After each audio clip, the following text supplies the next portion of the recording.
Hey, Berlin. What's up, everybody? We're going to be very honest with you for the next 40 minutes or so. So before we start, we would like you to be very honest with us. Show of hands, how many of you have any idea who we are? Or what we do or what we've done? Handful? Mm-hmm. All right, not bad, not bad. How many of you knew who we were before you read the program for the conference? Fewer hands, that's what we thought. All right, by way of an introduction, that's Nate over there. Hello. I'm Jay. We are from a company called Cotton Bureau. As Mark said, we make t-shirts. This is not what we started off doing, and we'll get into that a little bit later. But we make awesome, really high quality t-shirts, or at least that's what we say, for designers and illustrators, amazing designers and illustrators all over the world. You send us your stuff, and if you pass the test, we put you on the site, and all your fans and your friends and your family can buy t-shirts. We are from a city called Pittsburgh, Pennsylvania, in the USA. Most of you know Philadelphia, Pennsylvania. We live far away from that, on the other side of the state. It looks like this. It's a beautiful city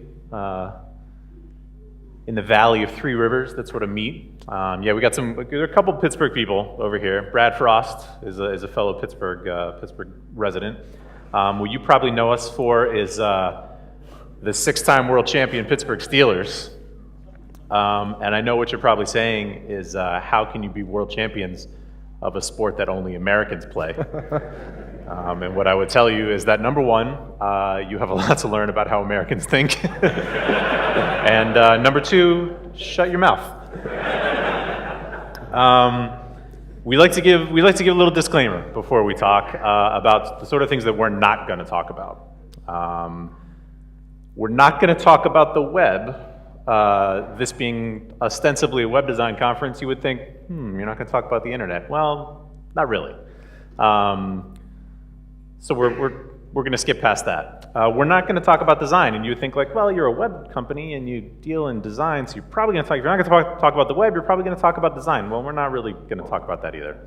We're not going to show you pictures of our babies. I have some pictures. Well, I was gonna say, I don't have any kids, and I don't really give a shit about Nate's kids, so there are gonna be no, and I made the slides, so we're not gonna have any baby pictures, and we're not gonna talk about Meryl Streep. Not because we don't want to. We would love to talk about Meryl Streep, but Chip pretty much covered all the Meryl Streep material last night, so we're not gonna talk about her. Unfortunately for you, we're gonna talk about something far more boring than all of those topics. We're going to talk about business. Now, we know what you're thinking. Everybody else, like Chip talked about Batman. That was exciting. Brendan talked about robots and building shit out of paper clips and stuff. Can't you talk about something more exciting than that? And to that we say, somebody needs to be the adult at this conference. And if it has to be us, then it will be us. Business is a wide topic. It's pretty wide-ranging. So to narrow it down, we are going to talk about this. We're going to talk about how and why to start an independent, reasonably successful, internet-focused business. And why are we going to talk about that? Because that's what we've started. In fact, we've started a handful of those companies. And if you'll indulge us, we'll walk you through a handful of them. And you haven't heard of most of them, we promise. The first one, 2009, Nathan and I left a small web design shop in Pittsburgh to start this company, Full Stop, which when we started was a 2-man web design and development shop. It grew to the heights of 3 people. And we existed for 4.5 years. And we did what we thought was some pretty good work. We worked with universities, we worked with restaurants, we worked with startups. And we made a little bit of a name for ourselves. And like I said, we existed for a handful of years, and when we quit that job, we did it out of a choice. It wasn't that we went out of business. We just decided that we liked some other things that we were doing a little bit better. About a year after we started this company, United Pixelworkers, which is, if all those people who have raised your hands before know us at all, this is probably what you know us for. United Pixelworkers is a fake union, or was a fake union, for web designers and developers, people like everybody in this room. We made t-shirts for cities across the globe, and now that I'm thinking about it, I don't think we made a single one for Germany. So we apologize for that, but it's a little too late for that now because United Pixelworkers doesn't exist anymore. we decided to close down that and full stop in favor of what we're doing now, which is Cotton Bureau, which we have already discussed, and which, you know, to be quite honest, is a little bit more successful than what we've done up until that point. We're doing all right. We're doing pretty well. We're doing well enough at least to stand up here on stage and tell you how to start your own business. So with that, we're going to tell you how we did this. Now, as I understand it, some notebooks got here a little bit late in the game, so they might not have been in your tote bags, but if you got your notebooks after the fact, take them out, get ready to take some notes. You know, I'm going to have you raise your hands one more time. Who either wants to start their own business soon or has started their own business? Anybody here? Okay, so we have at least a decent amount of people who are interested. All right, good. So we're going to share 5-point plan, easy peasy, how to start your own business. I'm going to stop talking. Nate, you're up. Okay, he's going to let me talk for a while. You cannot start a business without quitting your job. That's not entirely true. You could probably start a business on the side. Sure. We didn't start a business without quitting our jobs. We had a nice little thing going at another place, except it wasn't as great as we would like it to be, so we quit. We walked away. We had 1.5 clients and no money in the bank, and we quit our jobs. And we think that that's a recipe for success. You should just quit your job if you really believe that you're meant to do something else. You should go ahead and quit your job, because if you don't get to call your own shots. When we worked with other people, there were constantly people above us who thought that they knew how to run a business better than we did. And being who we are, we certainly couldn't let that stand. So we took the opportunity to start a business so that we could call our own shots, which leads to having to find your own money, having to find employees, having to get clients. All of those various bucks or euros stopping, you know, with you, which is a stressful situation, but it's certainly exhilarating at times. It's an enjoyable, exciting process, and we had a lot of fun doing it. You think you might have some job security at the place that you work, but I don't know, well, you might have job security where you work. If you work in Pennsylvania, you have no job security. We can just cut you off at any point. Whereas if you start your own thing, it's up to you. You've got, you know, you bring in the money, you've got all the job security you need. You want to do something else, you just do something else. There's no nobody to cut you off. As Jay is fond of taking advantage of, you set your own schedule. If 9 to 5 sounds like a hassle, you can roll in at noon. You know, you could stay until 3. And we frequently do. You know, that's your prerogative, and you know, some people take advantage of it more than others, is all I'm going to say about that. I think finally on the quit your job, if you feel like it's something that you want to do and you don't take the chance to do it, you're always going to look back at it and say, if only I had taken that chance, I could have been MailChimp, or I could have been Monotype, or I could have been, you know, one of these companies that you look up to. And if, you know, maybe you could be, I don't know. But if you don't quit your job, you're not going to find out. All right, point number 2, find a partner. If you are observant, you'll notice that there are 2 people up here on stage, not just one. And that's because we started this company, we've started every company together. It's less scary with someone else. I am prone to a little bit of stress about things, a little bit of freaking out from time to time. And Nate is the opposite of that. Nate takes the long view. Nate doesn't freak out that this week is a bad week or that this month is a bad month. Nate has faith that things are going to work out long term. So when I start to like wig out that it's Tuesday and Monday was a bad day, a lot of times I'll look to Nate and sort of calm down a little bit about that. Diversity of skills. When we first started our web design shop, we kind of split the workload along the sort of the axis of both me and Nate. I was the designer, Nate was the front-end developer, and then we shared things like user experience, we shared copywriting, we shared strategy, all that sort of thing. And if we had to do it all over the place, if one person had to do all that stuff, it's pretty impossible, especially with everything that you need to do when you're starting a business, which if those of you in the audience have started your own business, you'll know is a lot more than just the work required to get the job done.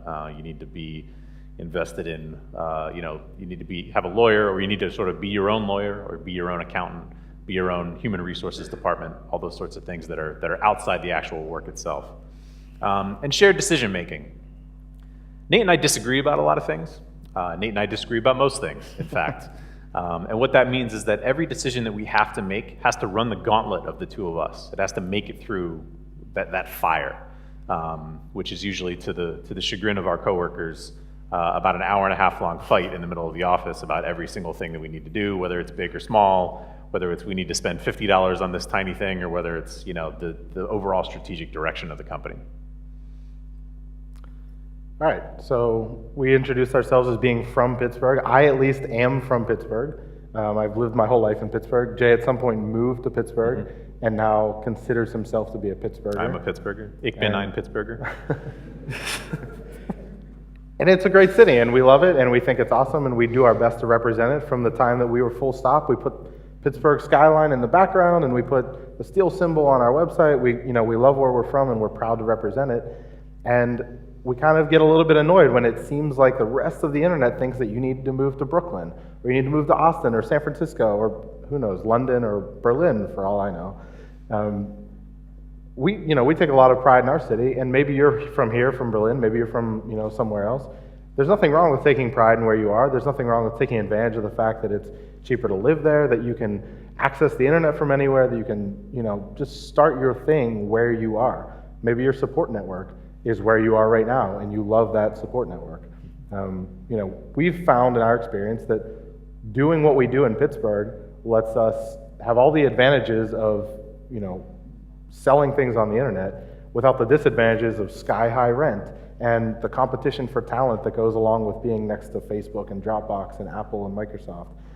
So I can't speak highly enough of staying where you are and just taking advantage of the built-in opportunities where you're at, instead of joining, being yet another person to move to Brooklyn. Number 4, bootstrap it. I don't know whether bootstrap is a word that translates into German, but basically it means earn your own money and do it yourself. The way that we've built this business is with all of our own money. We haven't taken any venture capital money. It's not to say that we haven't had a small handful of those conversations, but every penny that we've used to build Full Stop, United Pixelworkers, and Cotton Bureau has been our own. Nate and I are pretty stubborn guys, and a lot of times when you get some VC or some funding, that means that there's another voice in the room determining kind of where the direction of that company goes. And I don't know that Nate and I want that voice in the company. There are already too many voices in there. Right, there are already too many voices in the company, both of ours. A lot of times when you take somebody else's money, what they want you to do is basically they're hoping you build for an exit, either to sell the company so that they make their initial money back, hopefully times 3 or 5 or 10, or they're hoping that you go public, in which case they make their money back as well. What they're not hoping that you do is build for the long haul. They want you to build fast and sell quickly so that they make their money back in as quickly a manner as possible. What we want to do is build a sustainable business. Nate has 4 children and a wife, and he wants to build a business that will last and support that family for as long as possible. Not something that might crash and burn in the next 2 or 3 years. The VC world kind of looks at what we do a little bit derisively, and they call it a lifestyle business, and that's kind of a bad word in startup culture. What it means is we're not killing ourselves to build our business 18 hours a day. We're not sleeping under our desks. We're not eating ramen noodles for dinner every single night and hoping, in hopes to save as much money as possible. We live a normal lifestyle. We work decent hours. We go on vacations. We enjoy times with our family. We get chances to go on trips like this, halfway across the world and speak on a stage. All because it's not just build, build, build, go, go, go, in the hopes that one day we'll sell for $1 billion. That's all true. There's a man named Kevin Kelly, who you may have heard of. If you haven't heard of him, you should look him up. He has this saying, among many wise things that he said, one of the wisest is, if you can find 1,000 true fans, he calls them, people who believe in what you're doing and will support what you're doing, you can be successful. And we've certainly found that to be true, at least in the retail, area with United Pixelworkers. We found this interconnected group of people that that all feels and all has the same interest and excitement in what we were doing, and they paid money for what we made, and they supported it, and they talked to us on Twitter. And it was an exciting, awesome opportunity for us to take advantage of, because we found that group of people who are all connected to each other. And once we found it, everyone knew that was ours. If they wanted to do the same thing, they were going to have to come through us to do it. They were going to, and a couple tried with no success, but it became, it was a thing that we did that we could claim as our own and that other people weren't coming for. And that didn't mean that we were going to reach every single person in the world, and we were comfortable with that, because we didn't need to reach every single person in the world, because we charged fair price for what we did. We did great work. We had great customer service, and there was a real sense of community that got built up around what we did. So if you have an idea, if you have a thing that you want to do, you can take comfort in the fact that you don't need to reach the entire world to do it if you charge a fair price and do a good job and all those things. You just have to get started somewhere, but maybe somewhere around 1,000 people, give or take, who really enjoy what you do would be enough to support you in the type of business that you are interested in. All right, let's recap. Number 1, quit your job. Number 2, find a partner. Number 3, don't leave where you are. If you're not in a big city, you don't have to go anywhere. Number 4, work with your own money. And number 5, kind of keep your focus narrow. We good? Everybody got it? Everybody ready to go out there and start your own business? All right, we got some bad news. Everything we told you up until now is bullshit. Or if this helps, I don't know whether bullshit translates to German. If the internet's right, this means like nonsense or something like that. So hopefully we're on the same page there. We didn't lie to you, per se. Everything we told you up until this point is how we built our business, but the way that we told it to you is kind of bullshit. And unfortunately, that's the way that a lot of people give advice. They stand up on stage, or they get on their blog, or they get on Medium, or they get on a podcast, and they tell you some version of this, that this is absolutely what you should do. When what they really mean is, this is what worked for me. This is what I did, and this is what worked for me. So maybe it'll work for you too. But unfortunately, that's not how they phrase it. The problem with advice like this is one size of advice does not fit all. If any one of you came up to us at the end of this talk and said, "Hey, Jay or Nate, I need some business advice," and before you described your exact scenario to us, your exact personal situation, we just launched into the first 5 points that we gave you, you'd probably walk away saying you know what, those guys are kind of assholes. But what's really the difference between that situation and what we just did? Just because it's one-on-one doesn't necessarily mean it's any different. So what we're trying to say here is, be careful of the advice that you receive. So who are we talking about? We're talking about conferences, not this conference, to all the speakers who have spoken before us, not this conference. This conference has been the kind of conference that we like to see, where people give these awesome talks where they're show and tells about the awesome projects that they're working on, really personal stories, or the kind of tactical advice that we like to see. If you're going to do this, here's the right way to do it, that sort of thing. That said, we've been at conferences where someone has gotten up on stage and given the kind of talk that we're going to criticize 2 or 3 talks later, and then we've gotten up on stage and given that talk, and we try to awkwardly avoid that person for the rest of the conference. Medium splainers. Most of the people in this room are, web people, design people, development people, and our world intersects pretty heavily with the world of venture capital and the world of, Silicon Valley and startups and things like that. And that world is just full of people who love to hop on Medium and, just pontificate about the wonderful things that they've learned, and the world, and how technology is a metaphor for life and all those sorts of bullshit things. And they give you this advice like they know better than you, and a lot of times they don't. Here's one of my favorites, Baby Yodas. I'm not much of a Star Wars guy. God, I almost said Star Trek. I'm not much of a Star Wars guy, but as I understand it, Yoda's supposed to be 900 years old. Yoda has wisdom because he's 900 years old. I mean, and because he's like a Jedi and stuff, and all that. He's learned over the course of centuries all the things that he's learned. Somebody who's 24 years old and went to work for Twitter for 18 months doesn't have any wisdom. They can't really give you much advice, and so I would say be careful of the advice that you learn from them. We are guilty of this. Embarrassing story that I would like to share. We started our company on, I believe, August 10th, 2009. Mm-hmm. It was a Monday. And then the following Tuesday, not the next day, but the Tuesday of the week after, we gave a talk called Quit Your Job. Like a week and a half after we'd quit our jobs. A week and a half into starting our own business, we gave a talk about how you should quit your own job. And it's good. It was all right. I remember it didn't really have an ending. So, when we sit up here, we're not trying to just like throw knives at people. I mean, we are guilty of this shit too.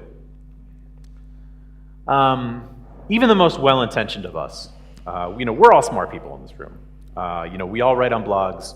We're all occasionally guests on podcasts. If you're incredibly privileged, someone will pay to fly you and your business partner halfway around the globe to speak at a conference like this in Berlin.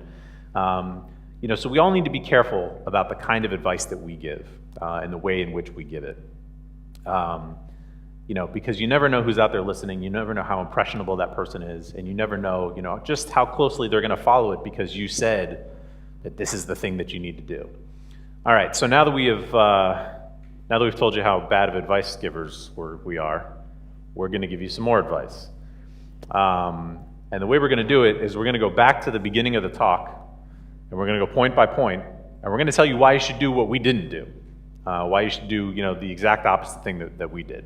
So number one, keep your job.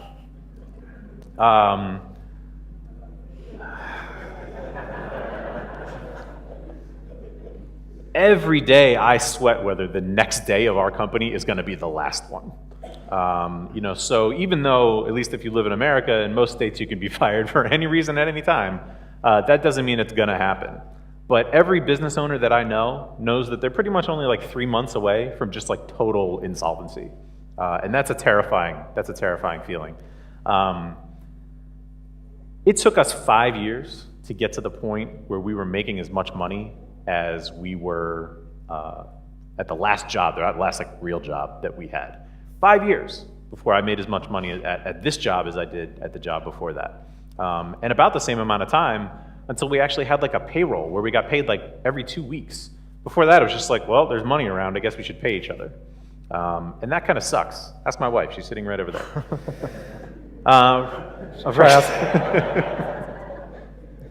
If you're going to ask somebody's wife, you should ask my wife. Yeah, right. You should ask both our wives. Yeah. A regular schedule is nice because as much freedom as we have, we're sort of kind of never working, but we're always working. Whether it's early in the morning or late at night, I always have a laptop on my lap, and I'm always trying to just do something to keep this business going. And that can be a little bit of a drain. And even though we have the freedom, to sit on the toilet and work, or sit on the couch at work, or stay at home, or come to Berlin and work, the pressure to constantly keep working when you have your own job kind of sucks. When you work at a company, there's always somebody else to blame if something goes wrong. At our company, when something goes wrong, it's our fault, almost invariably. And we try not to point the finger at each other, but sometimes that happens too. He's really the only one who's around to blame. And there's coworkers at your other job. Coworkers are awesome. We don't really have that many coworkers. Our company's like 5 or 6 or 7 people, depending on how you want to count it. Big. And the smallest place before that I'd worked at was about 30 people. When you have that variety of people around, it's pretty awesome. Going back to my wife, I met my wife at a company. I don't think there's anybody. Did you put that on there? I didn't put that on there. But you can meet your spouse at a company. But I don't think there's anybody at my current company who I'd want to marry. Well. You should definitely do it yourself. Having a partner, you might see some superficial differences here, like hair and no hair, and some age differences. You mentioned the family differences. I'm a regular church attendee. When's the last time you were at a church? Never. I don't know. I'm a heathen. Yeah. I mean, what does that say? We hate each other. That may be a little bit strong, but if I was going to start a company today, I think it would be by myself. And that's no disrespect to my co-founders, wonderful people. And if I was going to start a company, I would have already done it, right? I wouldn't be with you still. Right. But right. if I was hypothetically starting a company, the choices that you have to make when you have to, they're not compromises per se, but they are not necessarily the thing you would have done if you were making all the decisions yourself. So, Jay and I have a great work relationship. We've even become sort of friendly towards one another. We might go to a baseball game or something. Occasionally. But the stress is every bit as real as the stress of, living with somebody, being in a relationship. I don't know, how do you phrase it exactly? Work marriage? No, I don't know. Like, anyway, between your wife and I, the two closest relationships by, miles, kilometers, whatever. It's incredibly stressful. It's every bit as stressful as going home to the same person all the time and dealing with the same, things. I mean, Nate and I piss each other off every single day. And if we haven't pissed each other off yet today, it just means that later one of us is going to piss each other off. Every single day since 2007. It's just we've been every day of that stuff. That doesn't sound great, does it? Anyway, last point. When we started our company, I'm very happy and proud to say that I wrote it all out. Here's what happens if things go really badly. Here's what happens if things go really well. Here's what I expect of Jay. Here's what I expect of myself, and vice versa. Here's what we're trying to do. Here's who we are as a company. And this partnership has been pretty good. It's had its moments that we'd like to forget, but it's been pretty good, and we're still together. But that's not always the case. Right. I mean, it's in all seriousness. I mean, I've had a business partnership go south before, and go south in a very serious way. And there's another speaker at this conference who had a business partnership go south in a very public and very ugly way. And it was a very successful partnership up until that point. So he can probably speak to it a little bit more than I could. But that's the kind of thing that you bring into play when you get into business with somebody. Number 3, move because your city is boring. We can tell you from experience that Pittsburgh, as great as it is not Austin, it is not Brooklyn, it's not Berlin, it's not San Francisco. When you go to a big place like that, there's a critical mass of people around. There are ideas flying all over the place. You can just run into somebody on the street who might have the power to change your life, or just that relationship that you make because you ran into somebody changes your life. We can tell you that Pittsburgh has a handful of people who are doing great work, and some of them are here, but the list isn't all that long. As opposed to you go to Brooklyn, and within a 3-block radius of where you're sitting are 100 talented people, amazingly talented people. So as much as we love our city, it definitely doesn't offer a lot of the opportunities of some of the bigger cities.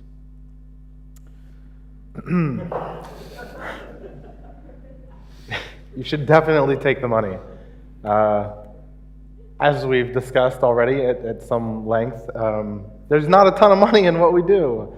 And any money that comes up sort of invariably gets designated for something. We need stickers, or we need bags to put your t-shirts in, or maybe we should hire somebody, or whatever it is. We're always constrained by our lack of resources. I can't think of a single week that's gone by in the last several years where we haven't said to each other, it'd be nice is if we had a couple $1 million in the bank, and we kind of know people who might be willing to do that if we, if we approach them. Depending on what your objectives are, taking the money is a real option. It's not something that we've done, but it provides so many resources, so much network access. It allows you to do all the things you want to do. When Aaron was talking earlier about building a team, Jay hasn't had the opportunity yet to build a team. And I happen to know he'd be great at building a team. Whenever we've worked in the past with other designers, fantastic creative director, a great people person. The opportunity to build teams is something that we're looking forward to that we know that we can't do right now because we don't have the money. If we got some money from somebody, maybe we could do that. And last, I guess, on here is whenever you take the money, as we discussed, there's a pretty big pot of gold at the end of that rainbow. I mean, you're not necessarily likely to hit that, the lottery, but if you don't buy it, it's maybe more rare. I'm not entirely sure. Someone should look this up. Anyway, yeah. So resources are pretty great. All right, last point. Forget about niches. Forget about focus. We have a phrase in America that we say, "Go big or go home." Basically means like if there isn't like a huge goal at the end, it's not worth doing.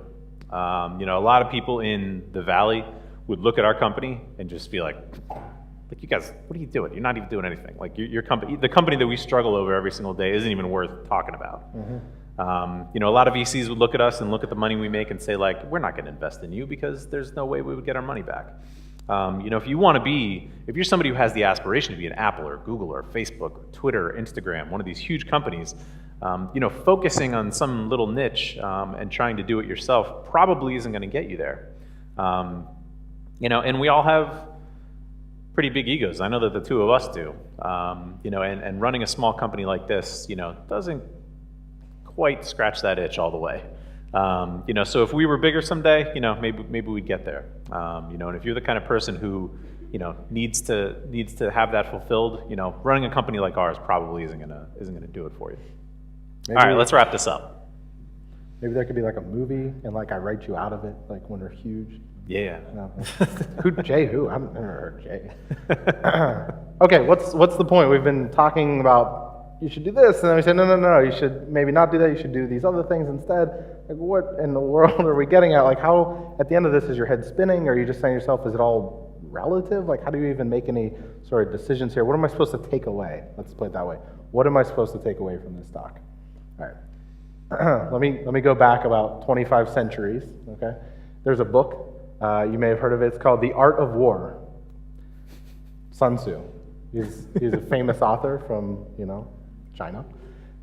In the book, he talks about all the different variables that are involved in winning a battle and recruiting an army and winning a war. And there's you have to take the weather into account, and you have to be extremely disciplined with your troop dispositions, and you have to know your enemy. You have to really understand your enemy.